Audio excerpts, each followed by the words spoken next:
प्रिय भक्तों, रविवार का दिन भगवान सूर्य को समर्पित है। भगवान सूर्य पूरे विश्व के साथ साथ व्यक्तियों के जीवन में भी उजाला फैलाते हैं। जिसका सूर्य बलवान होता है उसका भाग्य भी बलवान होता है। प्रिय भक्तों, आपने देखा होगा कि कुछ लोग उतना मेहनत भी नहीं करते, फिर भी उनका घर धन धान्य से भरा होता है, क्योंकि उस व्यक्ति का सूर्य बलवान होता है।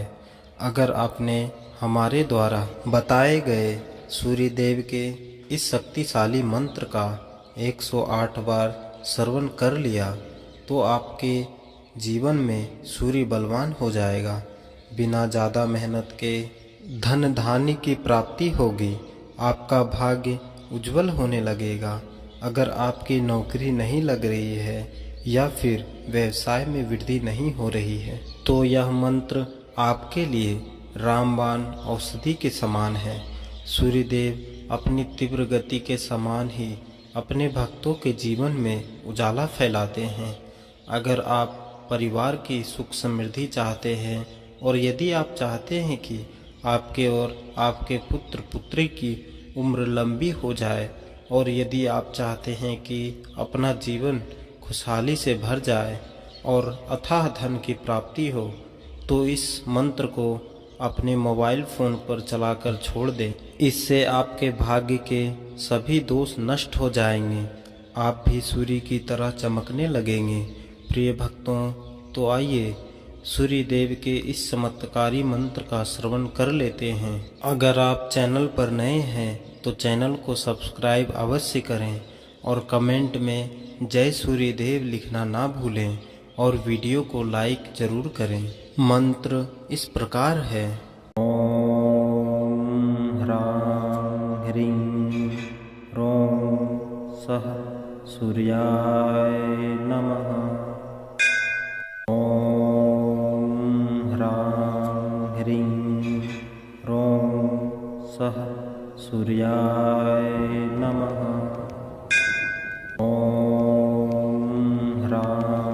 ह्रीं ह्रौं सः सूर्याय नमः। ॐ ह्रां ह्रीं ह्रौं सः सूर्याय नमः। ॐ ह्रां ह्रीं ह्रौं सः सूर्याय नमः।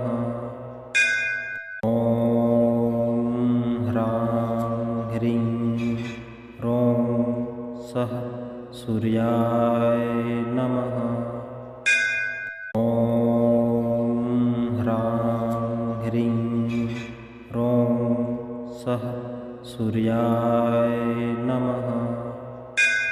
ॐ ह्रां ह्रीं ह्रौं सः सूर्याय नमः।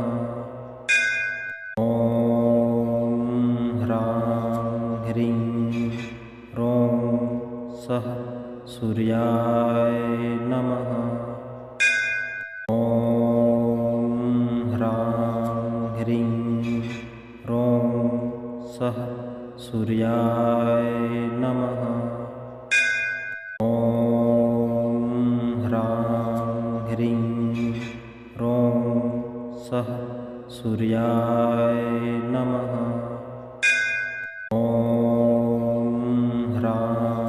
ह्रीं ह्रौं सः सूर्याय नमः। ॐ ह्रां ह्रीं ह्रौं सः सूर्याय नमः। ॐ ह्रां ह्रीं ह्रौं सः सूर्याय नमः। ॐ ह्रां ह्रीं ह्रौं सः सूर्याय नमः। ॐ ह्रां ह्रीं ह्रौं सः सूर्याय नमः। ॐ ह्रां